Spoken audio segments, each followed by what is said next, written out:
What's bass playing for you?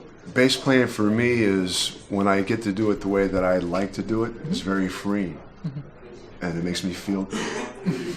And I have fun doing it because I like listening to the sounds, and that's and it's comforting for me.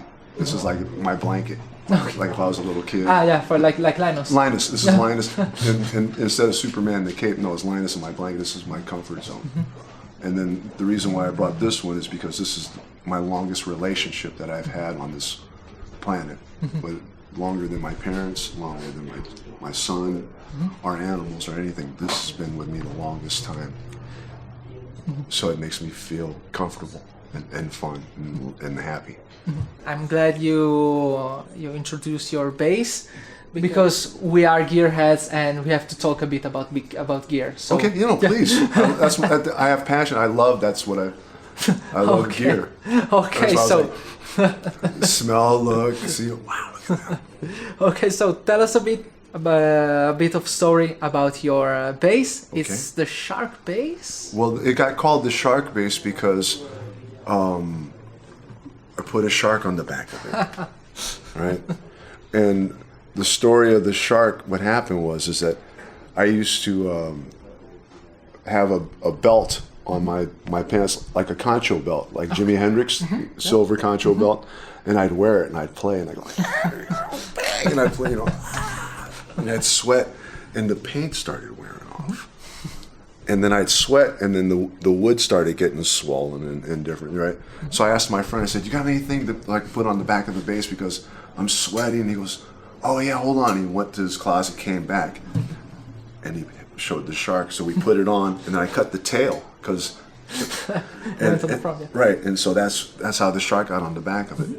So then, fast forward, I was playing the Tonight Show, Johnny Carson Tonight Show, with Etta James and Milton Berle, who's a famous comedian. When I was little, a long time ago, I saw him on TV, on a black and white TV with the rabbit ears, and he had a dress on, smoking a cigar. And I went like, right? So when I played the Tonight Show, he was one of the guests on Johnny Carson's show, and I saw him there, and I went, I gotta do it, man. Fuck it, I'm gonna do it. Excuse my language. I'm gonna do it. Yeah, we'll edit. Yeah. So I did, and I saw him there. I said, Mr. Burrow, will you sign my bass? And he goes, all right, kid, where do you want me to sign it? So I showed it to him, and I flipped it over. And he goes, all right, kid, I'll sign it on the fucking fish. And I went, and so that's his autograph on the back of the shark. Still the one. Yeah, what's left of it, just like the bass with me. Yeah, you use it like, I think, everywhere and almost always. Most of the time, since 71, 72. It's been with you ever since. This is one of the earliest models. It's a 61 or 62? No, it's a 61. I think Fender calls this model a 62, but in my honest opinion, I've never seen a 62 concentric pot jazz bass. I've always seen 3 knobs with the mutes, holes, but I've never seen a concentric 62. I've seen 60, 61, and then some 61s were 3 knobs that I saw. The later was because they figured that these knobs didn't work right for them. Okay. So anyway. No, that's the thing that we want to hear. Well, I have a 60. I have a stock 1960 that's blonde, see-through with ash.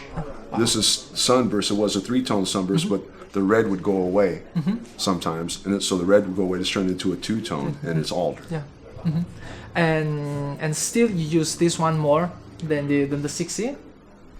Just because my relationship with is longer, I've had it more dialed in. I think that if you only had one bass, it would work for you. You would dial it in, and it would become part of you, and you would figure out what bridge or what pickups or what strings.